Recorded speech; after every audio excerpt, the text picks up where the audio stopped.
সাংসদ অভিজিৎ গাঙ্গুলির সুস্থতা কামনার্থে গঙ্গাসাগরে কপিলমুনির মন্দিরে পুজো দিলেন বিজেপির কর্মী সমর্থকরা। বেশ কিছুদিন ধরেই অসুস্থ সাংসদ অভিজিৎ গাঙ্গুলি ইতিমধ্যেই চিকিৎসকরা তাকে দিল্লিতে পাঠিয়েছেন চিকিৎসার জন্য। আর তার মধ্যেই অভিজিৎ গাঙ্গুলির সুস্থতা কামনার্থে গঙ্গাসাগরে কপিলমুনির মন্দিরে পুজো দিলেন বিজেপির কর্মী সমর্থকরা।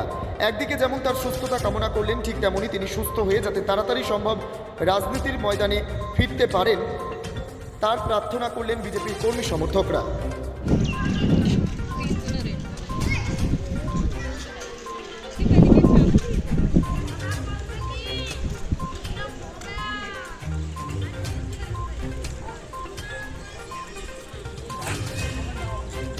আমাদের প্রিয় সাংসদ জাস্টিস অভিজিৎ গাঙ্গুলি গভীরভাবে অসুস্থ, যার জন্য উডল্যান্ড নার্সিংহোম থেকে তাকে দিল্লি এইমসে গ্রিন করিডোর করে স্পেশাল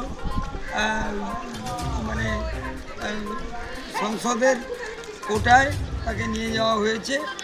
স্পেশাল পর্যবেক্ষণে মেডিকেল টিম, 8 জন মেডিকেল টিমের তত্ত্বাবধানে।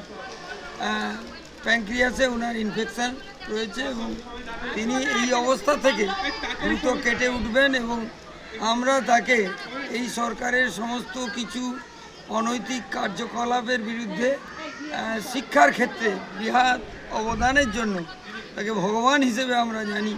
সেই ভগবান, প্রকৃত ভগবানের আশীর্বাদে আবার সুস্থ হয়ে উঠবেন, তারই লক্ষ্যে আমরা একত্রে পুজো দিলাম। কোথায় পুজো দিলেন? বাবা কপিলমুনির আশ্রমে। এখানে রয়েছেন সগর ভগীরথ মহারাজ এবং আমাদের গঙ্গা মা। এখানে রয়েছেন নৃসিংহ অবতার থেকে শুরু করে সমস্ত রাধা কৃষ্ণজি, বিষ্ণুর অবতার, সেই কপিলমুনি, মহামুনি কপিল সাংখ্য দর্শনের প্রবক্তা কপিলমুনির কাছে আমরা ঐকান্তিক কামনা করি যাতে তিনি দ্রুত আজকের মধ্যে যেন তিনি সুস্থ হয়ে ওঠেন এবং তিনি ইয়েতে সাড়া দেন, আমাদের চিকিৎসায় সাড়া। কি নাম আপনার? ডক্টর অনুপ কুমার দাস।